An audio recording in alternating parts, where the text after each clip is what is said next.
Անկախ ձեր մասնագիտությունից, լինեք հաշվապահ, թե շինարար, թե մեկ այլ մասնագիտություն ունենաք, դուք ի վիճակի չեք լինելու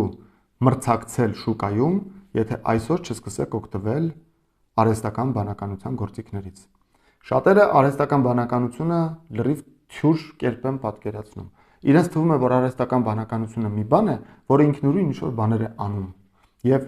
երբ որ արհեստական բանականության միջոցով մի բան են ուզում սարքել եւ չի ստացվում, ասում են այ տեսեք արհեստական բանականությունը դեռևս չի զարգացել այնքան, որ փոխարինի մարդուն։ Արհեստական բանականությունը երբեք չի փոխարինելու մարդուն։ Արհեստական բանականությունը փոխարինելու է ոչ թե ձեզ, այլ այն մարդը, որը օգտագործում է արհեստական բանականություն, նույն ապրանքը կամ նույն ծառայությունը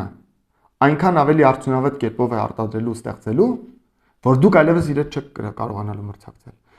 Արհեստական բանականություն օգտագործողն է ձեզ զրկելու ձեր գործից, այլ ոչ թե ինքնին արհեստական բանականությունը։ Վերցնենք օրինակ հաշվապահի մասնագիտությունը։ Եթե այսօր մեկ մարդը կարողանում է անել X քանակի հաշվապահական գործառույթ, վաղը օգտագործելով արհեստական բանականության գործիքները, ինքը կարողանալու է անել 10x գործառույթ։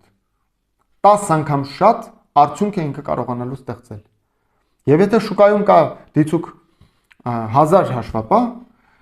եւ 1000-ից 100-ը կարողանում են 10x արդյունավետությամբ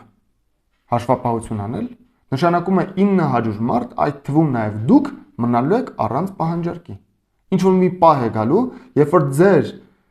կարիքը ոչ ոք այլևս չի ունենալու։ Դա նման է, գիտեք ինչին, ֆոտոյի գյուտին։ Այն նկարիչները, որոնք ուղակի կարողանում էին մարդու պատկերը ճշգրիտ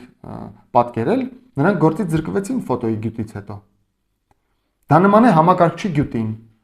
Այն մարդիկ, որոնք ձեռքով էին գրում, մեկ էլ պարզվեց իրենք ընդհանրապես մրցակցությունից դուրս են մնացել վատառումով։ Որտեղ այն մարդիկ, որոնք համակարգիչ են օգտագործում, իրենք ունեն այդ առավելությունը։ Բայց դա չի նշանակում, որ համակարգիչը ինքը փոխարինել է մարդուն։ Ոչ, համակարգիչ օգտագործողն է փոխարինել համակարգիչ չօգտագործողին։ Մարդն է փոխարինել մարդուն։ Ավելի արդյունավետ մարդը փոխարինել է պակաս արդյունավետ մարդուն։ Ուստի, քանի ուշ չէ, ձեր թևերը կշտեք ու գնացեք արհեստական բանականության գոնե 3-4 գործիք շուտ սովորեք։ Կան on-line կուրսեր, գնացեք, սովորեք, հետո ինքներդ ձեզ շնորհակալություն կհայտնեք։